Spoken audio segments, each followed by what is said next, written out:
Hi everyone, welcome to Miss Adams Teaches English Language. This video is going to focus on how to write a speech, a persuasive speech, and this is really angled towards the GCSE English Language Paper 2.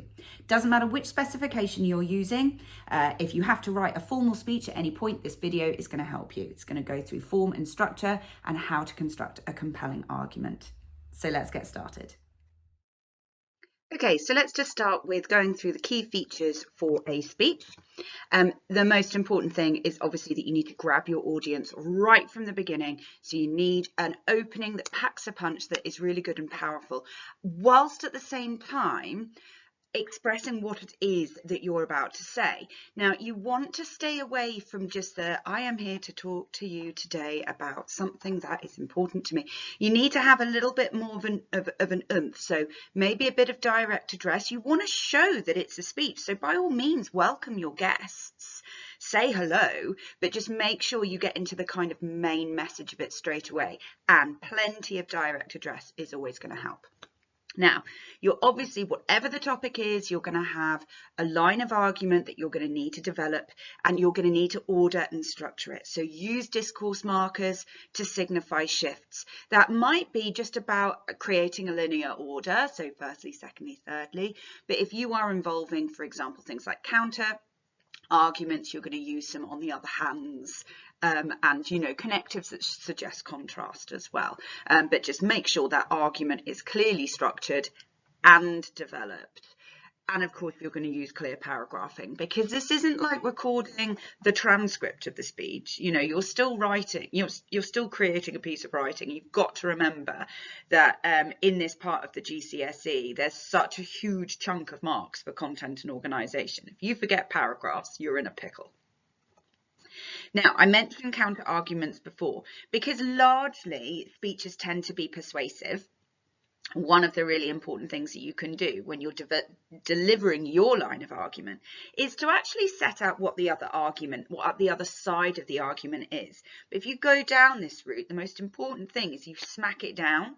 So some people might argue that, but we all know, and then you counter the other side. If you just put in the other argument without actually smacking it down, without saying why it's wrong, then actually what you're doing is you're just creating a kind of wishy-washy line of thought. So use counter argument, but smack the other side down. And then, of course, you're going to need a powerful ending. You need to leave your audience thinking about what you've said and hoping, you're going to hope that they're going to want to be on your side. So a nice, powerful ending that, of course, is going to use plenty of rhetoric. And we're going to expect to see rhetoric all the way through, particularly if it's a persuasive speech. But as I've said in other videos, regardless of the form, and regardless of the purpose, you're always aiming to be compelling. Yeah, you're always aiming to be engaging. So yeah, you're going to have lots of rhetoric or persuasive devices. It's another way of saying it. A few little things to consider here. So one thing you might want to consider before you start planning and writing is, well, who is my audience? So look at what the exam board has said to you. Okay, if they have specified an audience. Okay, now if that audience is people your age, then it might give you a bit of a steer on the levels of formality that you need to employ. If it's quite clear that you are writing to an adult audience on a very serious topic, then clearly your register is going to need to be more formal. Now, there has been in the past a task, now this is particular for Edexcel, but the advice goes, across all specs, where they've said write to your peers. And some people have actually decided that they're going to write from the perspective of an adult writing to their peers. And then they've just sort of made that clear through their welcome. And that's fine. In fact, Edexcel quite enjoyed some of those pieces.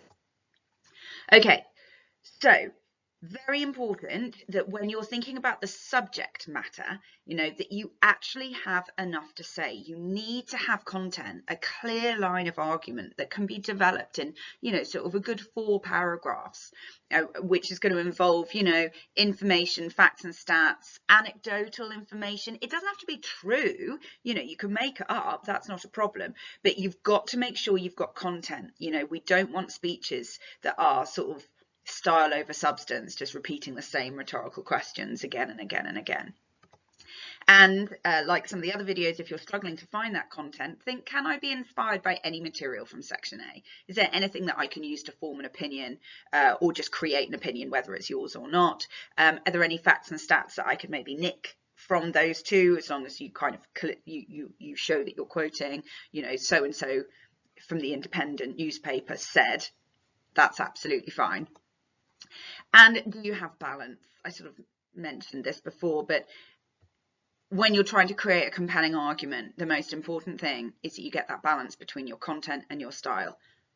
Interesting things to say, delivered in a compelling way using rhetoric. Okay, that's the most important thing. Content, style, smush together. And whilst we're on style, sorry if you've seen my other videos, acronym is Forest to help you remember your persuasive features. It's worth having a stab, but these are the kinds of rhetorical features that we're going to want to see in your speech. Okay, if there's anything on there that you're not sure about, just drop me a line in the comments, and I'll come back to you. Okay, so let's look at this example. So this was from a few years ago. Write the text for a speech you will give to your peers, giving essential advice on being organised. Okay, so the obvious thing there is to write a speech for students, so there could be a little bit more informality. This is the one actually that I mentioned before, where someone wrote from the perspective of an adult in a workplace giving a speech to their employees, which did work. So what you think being organised means, advantages and disadvantages, some things that people can do to keep themselves organised, why these may be useful, and then any other ideas. So you're not bound by those. And I would say you've got to be quite careful of just going bullet point, bullet point, bullet point in your approach. You've got to craft like your own particular line of argument.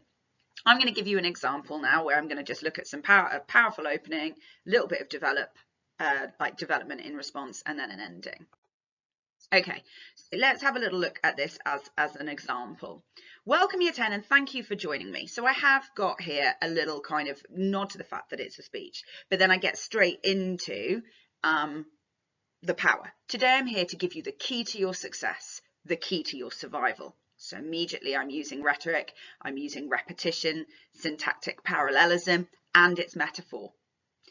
You may feel bombarded with different advice about your GCSEs, but this nugget of gold will not only help you through the excruciation of the exams, but all your future endeavours. Okay, so plenty of rhetoric there. We've got metaphor again, and we've got a kind of promise of what's going to happen. We've got direct address to the audience, which is, of course, year 10s who are looking to start their revision. Okay, and what is the key? The key is organisation. That is a really nice little rhetorical feature there where you pose a question and then you answer it. And note the way that it is all developed. See how I'm developing the metaphor from here to here.